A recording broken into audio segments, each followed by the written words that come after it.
nabulaga na naman ako sa post ni Senator Panfilo Lacson at sa kanyang mga bagong allegation. Having said that, tamang-tama naman kasi dahil meron na talaga akong mga i-report sa inyo. So 3 pag-uusapan natin ngayon. Yung kung ano yung similarity sa SONA kontra SONA at ano din po yung kulang na kailangan doon sa SONA.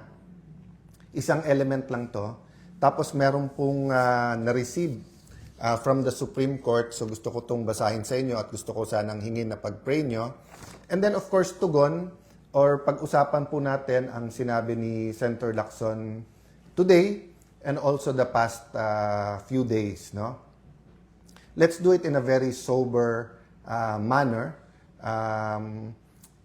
Niremind ako ng wife ko na may panahon na makipag-alaskahan, may panahon na whether you're playful or whether umiinit ang ulo, but sabi nga niya, people deserve, especially mga Tagigenyo, to know na nasa magandang kamay ang siyudad ng Taguig, na pataas ng pataas ang antas ng kabuhayan sa Taguig, na hindi po kami nagtotolerate ng corruption at saka ng ghost projects or mga anomalya. Yan po man ay local, national government, yan po man ay private. No? Wala pong perfect, pero ang importante po ay yung kung pinapayagan ito o hindi. So let me start po by thanking God for this opportunity na makausap kayo directly. I thank God that kahit umiiba ang panahon, social media, ang kampihan ng bawat isa, I mentioned some of this sa Kontra SONA.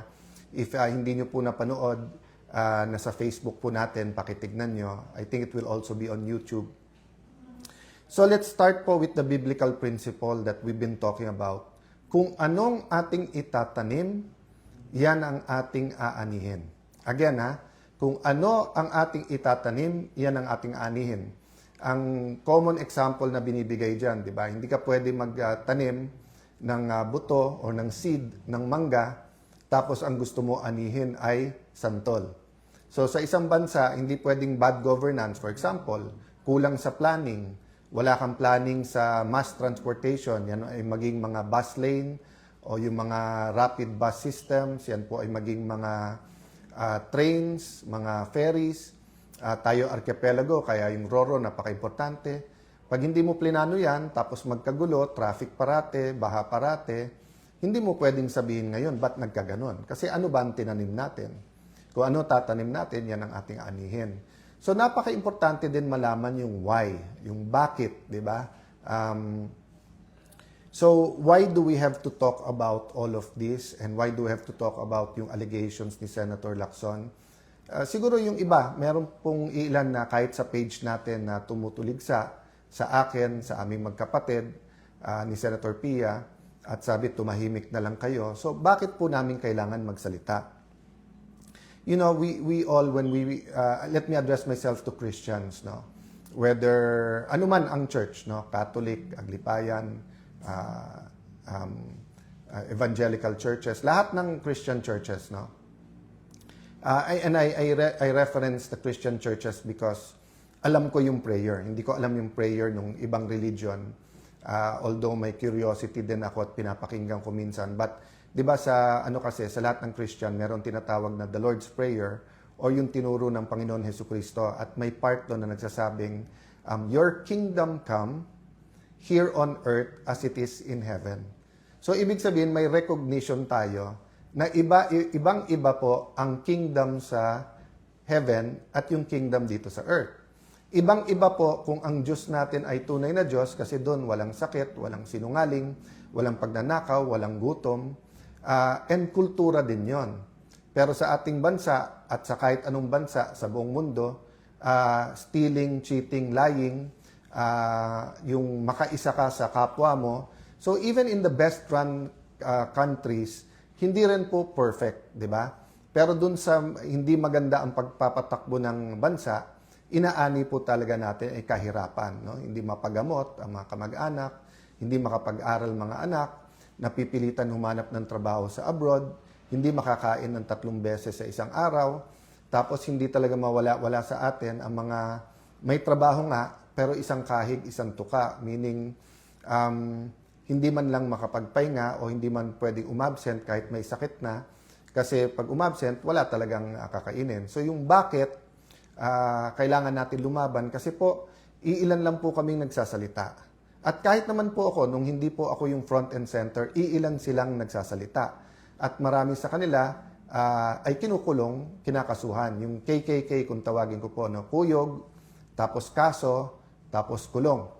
At isa si Senator Lacson sa nagpapairal din nun. So makita po natin sa Blue Ribbon Committee, nung nag-umpisa kay Senator Marcoleta, maganda po yung umpisa. Pag take over ni Senator Lacson, biglang tinuro kay Senator Jinggoy, kay Senator Joel Villanueva, kay Senator Chis Escudero. At nung matuturo yung ibang senador, pero kakampi niya, parang medyo natigil doon. So, ganun din po, no? Nung una, kung saan-saan tinuturo, kung umaabot na sa mga sekretary, umaabot sa Malacanang, pero si Senator Lacson, hindi na dinala yung witness, siya na yung sumagot. On the record po lahat yan. At siya naman po, sinasagot niya yan. So, paano tayo humantong dito? So, doon pa muna po ako sa bakit. Pag wala na pong nagsalita at na-cover up po, to be fair to this administration, to be fair to President Marcos Jr., umuusad, may mga nakukulong, may investigasyon, may lumalabas. To be fair to Secretary Dizon, for example, iniikot niya yung mga lugar at pinabibilisan. Pero yung hinahanap natin na komprehensibo na lahat ng lugar at lahat ng kontrata, wala. Or bitin pa. And then you have, of course, people, hindi ko na sila isa-isayin, ayaw ko sila maging target, whether yan ay mga kongresista, yan ay mga progressive groups, yan po ay mga kolumnista, yan po ay mga matagal na sa politika or mga former secretaries ay nagsasalita, talagang may tinitignan, may tinititigan, di ba? So there are much bigger contractors, especially if they're powerful or powerful contractors of the powerful people, na parang hindi tinitignan. Pero tignan nyo po, katulad sa akin, sa Taguig, after May 11, sinabi ko na po sa inyo, handa ako sa cost. Diba? Mahirap po, mahirap. Marami akong kinailangan sabihan na wag niyo ako alalahanin kung ako'y kasuhan nila o ikulong. Sana naman po walang patayan, sana po walang assassination plot. And I don't think naman na meron.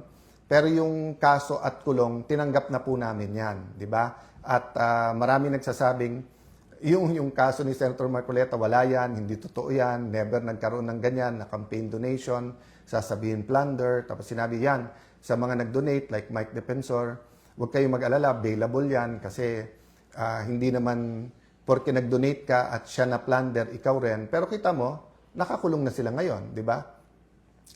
Sabi nga ni Senator Jinggoy, sa tamang panahon, di ba, yung ebidensya din ng hawak niya. So, mabigat po kung tingin nyo po hindi stressful, kung tingin nyo po kahit kami nakasmile na parang araw-araw, tinatanong namin sa sarili namin kailan magbabago, kailan po ang mahirap, hindi na kailangan isipin ang pagpapagamot sa kanilang mga anak, kailan po ba yung mga probinsyang napabayaan ay magkakaroon din ng tren, ng internet. Yan po ipangarap natin lahat. Ang question, sinong tatayo, sinong lalaban, sinong magsasalita. Madali pong sabihin matapang pag nasa administrasyon. Senator Lacson ay never doubted na matapang. Pero katulad ngayon, kaya madaling magturo sa lahat, lahat na sa kanya eh. Lahat sa administrasyon, lahat kakampi niya eh. Di ba? So, ibig sabihin, magpalitan man kami ng akusasyon, hawak niya lahat. Sa akin, sinong tutulong, sinong may hawak ng dokumento na ilalabas. Pag pinail ko halimbawa libel, kasi kung ano-ano sinasabi, baka matanggal pa ang piskal eh. Kapag ka-final nila, no? Yung kaso sa mga committees, I believe naman in the independence sa bawat isang mga senador, pero yun nga kasi style ni Senator Lacson, old style yon, yung may dossier ka, may hawak ka, tapos ililik mo through your other colleagues na, eto mga hawak pagka nagkalaban or kaya makikipagkaibigan sa'yo, pero once na hindi kayo nag-agree, tututukan ka na. At ngayon, ako naman ang sinasampulan niya, di ba? So, may score yan eh. So sinampulan niya si Jinggoy, sinampulan niya po si Senator Marcoleta, Senator Chi, Senator Joel. So 2-all lang score. So syempre medyo nagtatampo din si Senator Lacson, ba't nagkaganon? Problema, 'di ba? Nagkaroon ng coup sa Senate, nakaupo kami 13, kailangan nila ng boto. So now, ako naman po ang tinututukan niya. Sabi nung iba, Sen, siya lang po yun. Walang kilalaman ng Malacanang, wala yung iba. I don't really know, and I'll give Malacanang the benefit of the doubt. Of course, naging klaro sa amin na maraming bawal. Halimbawa, bawal maging Senate President ang opposition kasi gagalaw talaga ang lahat para ang makaupo ay kakampi nila. But so far naman, masasabi ko naman na very straightforward, honest, very, how do I put it, patas ang pagpapatakbo ni Senator Win. Of course, umangal kami sa impeachment dun sa presiding officer. Wala naman akong doubt maganda ang pagpapatakbo ni Senator Escudero. Ang question lang kung nasunod yung rules, di ba? So walang doubt po sa amin nung tinigil yung pagbibigay ng medical assistance kasi napakarami po tayong tinutulungan sa medical assistance. Nireport po sa akin na maraming project hindi napopondohan. DBM naman daw, hindi naman DPWH, pero dapat DPWH yung nagfa-follow up. At pag na-delay ito, hindi naman si Alan Cayetano magsasuffer. At hindi lang Tagigenyo kasi nga marami na pong dumadaan sa mga kalye ng Taguig na hindi po taga-Taguig. Ulitin ko po yun yung mga ibang projects po na sinasabi ni Senator Lacson, pinapakinabangan ng 100,000 tao yan. Yung ilan mga parks, pag Christmas lang po, 20,000-30,000. Yung daanan na isang sinasabi nila, dinadaanan ng mga galing Laguna papuntang Rizal. Alam niyo naman po, Arca South, BGC, whether mga kapitbahay namin sa Muntinlupa, Las Piñas, Makati, Pasig, Pateros ay dumadaan din dyan. So pag tinigil yung mga projects or binitin or hindi nilabas ang pondo, ang nagsasuffer dyan mga tao. Balita ko sa House din, maraming kongresista na hindi pumirma sa impeachment. Hindi ko alam for sure kasi hindi ko sila nakakausap. But yung ilan na nakakausap ko ay nagsabi nga na tigil yung kanilang pondo. So ang hiling na lang namin, so tanggap na namin yon. Marami kaming tanggap. Tanggap namin maging target, tanggap namin iimbestigahan kami, tanggap namin kakasuhan kami, tanggap namin na bawal na maging majority o Senate President, bawal yung ibang projects. But hiling namin, ang konstitusyon, ang constitutional processes ay respetuhin, 'di ba? Huwag nating isang tabi yung batas. So sabi nga nila, sabi po ni Yusek Claire na wala ba akong faith sa korte? May faith ako sa korte. Tapos sabi niya, mag-abogado na lang ako para kila Senator Jinggoy, sila Senator Marcoleta. Hindi yun yung point Wala naman choice ang korte pag may final. Pero ano ang fina-file? Kasi pag final mo non-bailable, katulad nito, baka matapos yung impeachment, hindi po makapag-participate si Senator Jinggoy, Senator Marcoleta. Napaka-importante nung kanilang participation. Special treatment daw pag sila'y nag-participate. Hindi po. Kasi unlike an MTC judge, an RTC judge, unlike sa Supreme Court, not sa Supreme Court, no, unlike Court of Appeals, Court of Tax Appeals na kung mag-isa lang yung judge, let's say sa RTC, pwede mo ilipat yung kaso na yun sa ibang branch. Sa Sandigan or CA, pagka hindi pumwede, nag-inhibit yung isang justice, may papalit na isang justice. Sa Supreme Court, of course, kung 15 sila lang. Pero kahit na mag-inhibit yung isa, may 14 ka pa. Pero sa impeachment po, 2/3 of all members. So as long as member pa rin sila, pag hindi po sila nag-attend, counted as acquitted yung boto nila. Pero hindi sila nakakapagtanong, hindi nila na-observe ang sagot ng witness ng bawat isa. Kaya nga sinasabing sui generis or one of a kind yung impeachment. So, dito po ako nagtataka kay Senator Lacson. Pagka nagsasagutan kami, siya nagagalit, pero siya naman po ang araw-araw may pinopost o sinasabi, ako naman po ay sumasagot.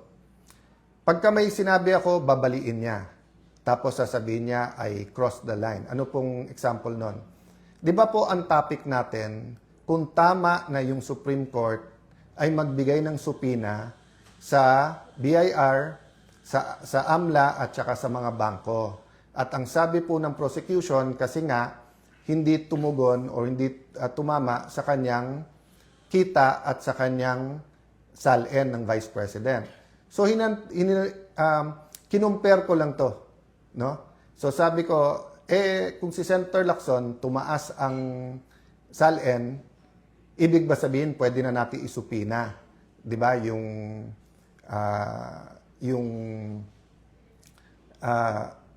BIR, AMLA, at saka, no? Ako din ang sumagot. Sabi ko, hindi. Kasi just because tumaas ang salin mo, hindi ibig sabihin may mali. So, hindi ko na siguro kasalanan kung mali ang rinig niya. Of course, sa kanyang pamilya or sa mga malalapit sa kanya na stress, paumanhin na na-stress kayo. Kasi kung yun yung interpretasyon, ang interpretasyon na sinasabi ko nga, walang masama. Kaya nga sabi ko, dapat may ebidensya, may accusation na may mali or may corruption. Hindi ko sinabing ganon. Pero nung sinabi niya kasi sa akin na may anomalya sa Taguig, so syempre sabi ko, edi side by side tayo. 'Di ba? Lista ako ng 2-3 na meron din ako suspicion na hindi maayos sa iyo. O tapos yung sa akin, and then yung sa bayan. So ulitin ko po nung nag-umpisa to, sabi ko, gusto mong imbestigahan si Alan Cayetano or kahit anong tingin mong link sa akin, sige, pero isabay natin sa investigasyon sa iyo. And then, ang dapat primary investigation, yung sa pangkalahatan sa buong bansa, yung flood control. Sabi niya, hindi, unahin natin si Alan Cayetano. Okay, so ano nangyari at bakit niya sinasabing humihingi ako ng ceasefire? So nung simula siyang magsabi ng mga alegasyon, nakikinig lang ako. Sabi niya, may ghost. Di naman niya sinabi ko saan. So syempre, sinabi ko lang, wala. O tapos, inaraw-araw na niya ako. Tapos totoo na nag-uusap-usap yung mga senador. At alam niya yon. At isang senador nagsabi sa akin, ako mahigit sa isa, Alan, hanggang saan to? Sabi ko, yung para sa bansa, kailangan lumabas yung totoo. But reasonable kami. At hindi kami papayag sa sinungaling, hindi kami papayag na kung saan-saan dinadala, di ba? Ang gusto lang namin, patas at lumabas yung totoo, katotohanan. So sabi niya, pero Alan, pag naglaban-laban yung mga senador at araw-araw na lang laban-laban senador, 3 mangyayari. 1, baka bumaksak ang rating ng senador, baka bumalik yung plano na mag-chacha or mag-charter change at alisin ang senador. Ayaw naman natin yan. Sabi ko, yes, ayaw natin yan. O pangalawa, baka mawala yung focus sa mga anomalya na dapat tinitignan natin sa iba't ibang mga ahensya. Sabi ko, yes, unless yan ang gusto ni Senator Lacson. Unless ginagamit niya talaga to para pang-distract, unless may nag-uutos sa kanya at ayaw niyang dun mapunta, gusto niya nasa amin yung focus o siya yung nasa dyaryo araw-araw. Sabi niya, pangatlo, Alan, hindi mo ba na-realize yung hirap ng ating kababayan? So sabi ko sa senador na mga kausap ko, alam ko, bakit? Hindi naman ako sa subdivision nakatira eh. So yung mga kapitbahay ko na nagta-tricycle, na naglalakad na lang, o yung mga kapitbahay ko na may tricycle na minsan tumitigil na lang sa pagpapamasada dahil nga sa taas ng presyo ng gasolina at ng diesel, o dun sa mga nagrereklamo sa presyo ng kuryente, yung iba nababasa lang sa dyaryo. Sa amin, na nakatira kami sa isang community na very humble, at sa amin na very open kami sa aming community, may lumalapit talaga para sa tulong, whether yan sa kuryente, sa pagkain, sa paggagamot. Tapos tatanggalan pa kami ng pondo or ng karapatan na mag-endorse pagka dito sa medical assistance. So tignan nyo naman po kalagayan ko. Kami na po kinukuyog, kami na po kinakasuhan, kami na gustong ikulong. Sinabi na po diretso ni Senator Lacson yan na dapat si Alan ikulong. O okay na. Ang hinihingi ko lang, patas at huwag gamitin ang batas sa pabor lang sa iyo. Okay. So sabi nung ibang mga senador, anong pwede natin gawin? Sabi ko, ayusin lang natin. 'Di ba? Imbestigahan ang dapat imbestigahan. Wala naman nagsasuggest ng kung ano-ano. Ang salitang ceasefire hindi po nanggaling sa akin. Tinanong ako ng isang senador na habang inaayos natin lahat, wala pa naman members yung ibang committee, habang hinihintay natin ang SONA, yung LEDAC, ano ba tingin mo, Alan? So, sabi ko, walang problema ako kung ano nasa harap ko, yun ang gagawin ko. Basta pag may lumabas na ebidensya or may bagong issue, kailangan lumabas yung totoo. So, for example, sa kuryente, di ba? Yan po ba ay batas lang o meron talagang kumikita dyan?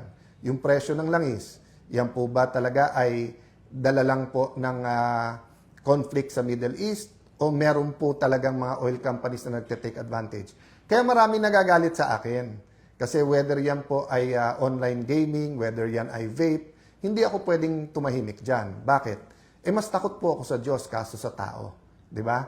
So syempre po, gusto ko na may tiwala sa akin ng tao. But if it's a choice between one audience, God, and pagmamahal ng tao, ang pipiliin ko pagmamahal ng Diyos. So blessing sa akin ng Panginoon na nandiyan kayo at sumusuporta at lalo kayong dumadami na nanonood dyan sa Facebook at sa YouTube at sa social media. Mamaya I'll go to talk about yung traditional media, no?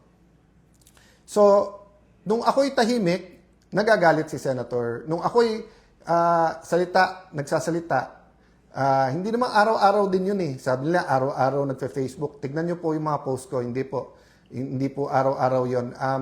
I think it was 2024 or 2025 yung aking Cayetano in Action 365, no? At iba din mga topic natin doon. But ang point ko, nung ako'y nagsasalita, ang daldal ko daw, ang dakdak daw ng dakdak, kung ano-ano daw sinasabi, ano na nangyayari sa akin. Nung tumahimik naman ako, araw-araw may bago, baka guilty, hindi mapaliwanag. Tapos ngayon sasabihin na humihingi ako sa kanya na itigil niya. Hindi ko po, sabi ko, haharapin ko. Ang hiningi ko nung tinanong ako, yung salitang ceasefire sa ibang senador na galing yon. At ang sagot ko nga, guys, hindi nyo kailangan kausapin kasi titignan nyo nga. Tahimik nga lang ako, inihintay ko lang yung aligasyon. But syempre, pagka medyo may sinabi na tingin ko ay kailangan sagutin, sasagot ako. So, for example, let's go to the mainstream media or traditional media, TV, radio, dyaryo.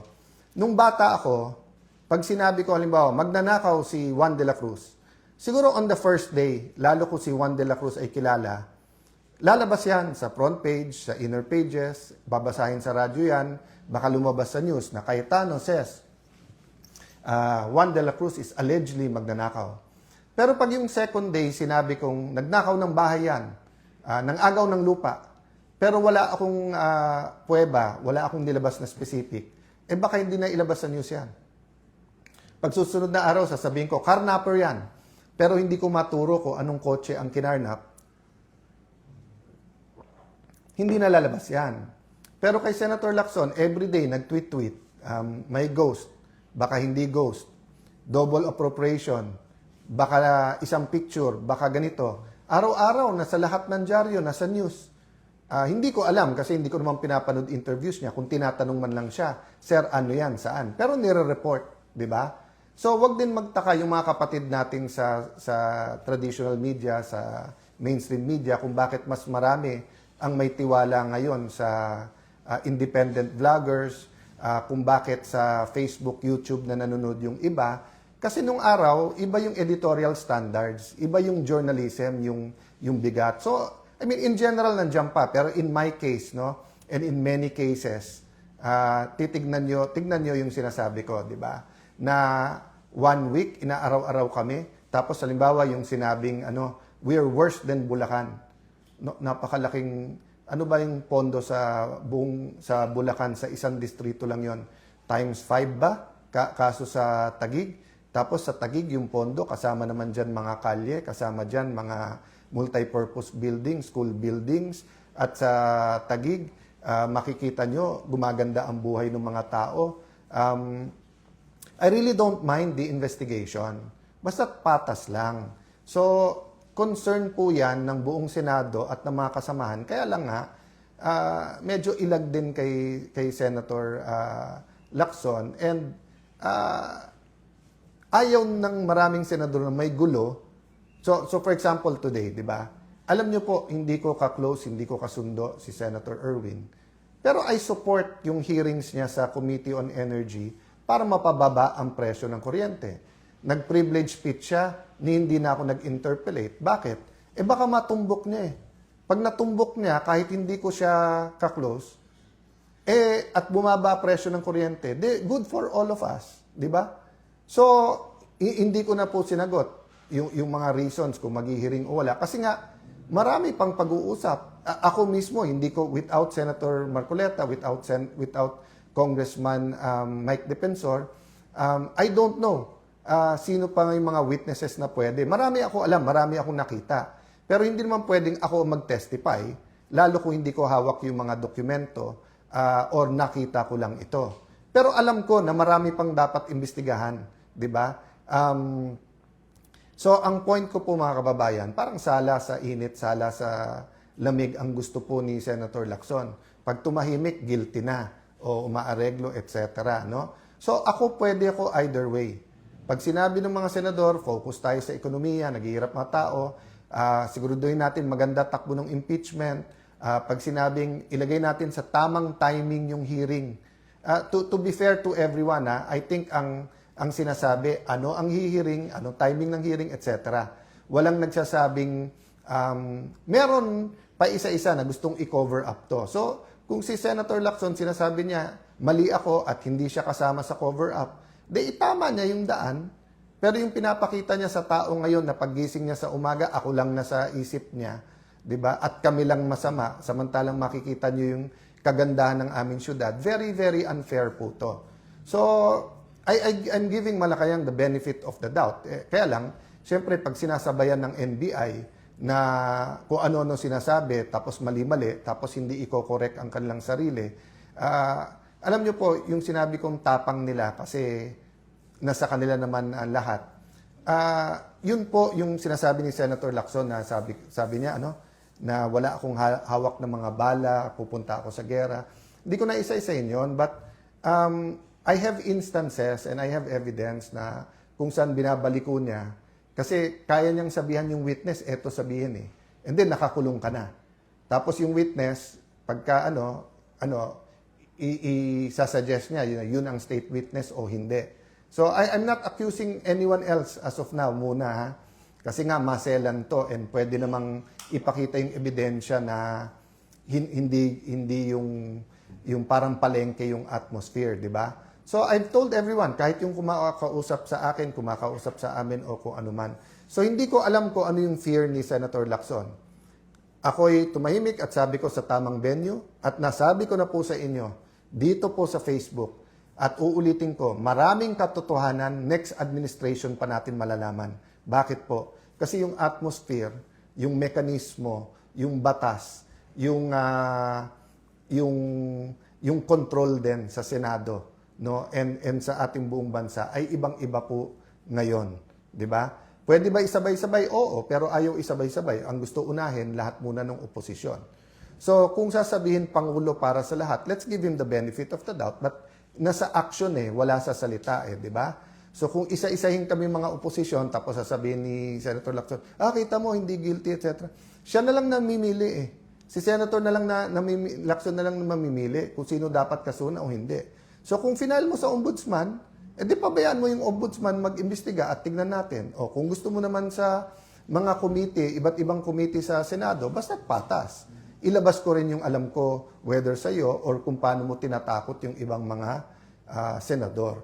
So napakarami nito guys at siguro bukas or Saturday na yung sa kontra zona-zona. Lang konting teaser lang. Ang tingin kong kailangan talaga natin is a common vision. No? So, hindi ko sasabihin sa zona lang. Sasabihin ko pati sa kontra zona. Aside from the preamble, how do we articulate a vision that everyone can come behind? But anong similarity ng zona at kontra zona? At I think this week, sa Monday, Tuesday, mga congressman naman sa opposition ang magko-kontra zona, papanuorin ko rin yan. Mahirap lang dahil sabay-sabay sa Senate. I think ang magiging common theme yung hirap ng nararamdaman ng ating mga kababayan.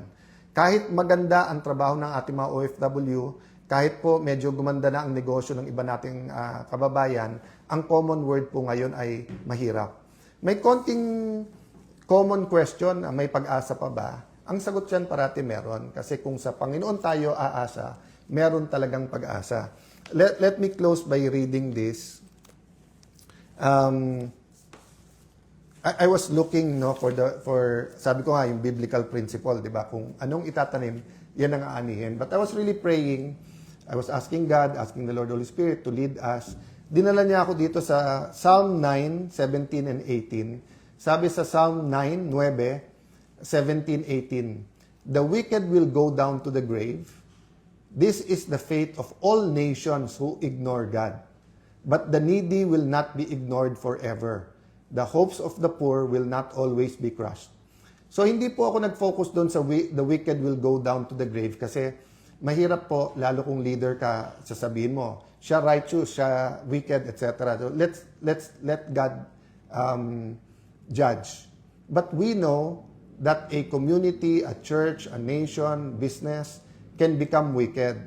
Pero nakalagay dito kasi, this is the fate of all nations who ignore God. So rule number 1 for me now, sa lahat ng pinagdadaanan natin, even sa disputes among the senators, wag na natin sabihin ito, hindi ko naman sinasabi ako maka-Diyos, kayo hindi. Ang sinasabi ko, hindi natin pwedeng exclude ang Panginoon sa usapan kasi siya lumikha sa atin, siya may kapangyarihan. At ang sinasabi ko, hindi yung sinong kakampi ni Lord. Dapat tayo kumampi kay Lord. At sabi dito, hindi dapat i-ignore ang Panginoon. Pangalawa, the needy will not be ignored forever. So yes, nababanggit sa bawat speech, sa SONA, I do believe all 24 senators care for the needy. Pero kahit papano po, nai-ignore pa rin kasi hindi rin natututukan. Yung lang Secretary of Health, bago po inalis ba o nag-resign talaga, sobra po ang dinulot na damage sa ating health system at sa mga hindi nabiling gamot, sa mga bakuna and everything. Tapos nakalagay dito, the hopes of the poor will not always be crushed. So hindi sinabi dito na meron may hope, meron wala. Ang sinasabi minsan nakra-crush, 'di ba? Tama, 'di ba? Kasi kung halimbawa po kapatid mo o anak mo nagkasakit, namatay dahil walang gamot or gutom na bansot, na stunt o kaya hindi nakapasok sa trabaho or naging baldado dahil nga sa malnourishment, sa sobrang malnourished na, nakra-crush yung hope ng tao. So, yun po ang pakiusap ko sa buong Senado, even kay Senator Lacson, even po sa lahat ng nanonood dito. Let us be bringers of hope. I have no problem finding a solution na matuloy lahat ng investigasyon. Hindi lang Senado ang pwede mag-imbestiga, pero dapat din mag-imbestiga ang Senado. Pero hindi venue ang Senado na magtirahan ang bawat senador kasi kung hindi, wala na tayong magagawa.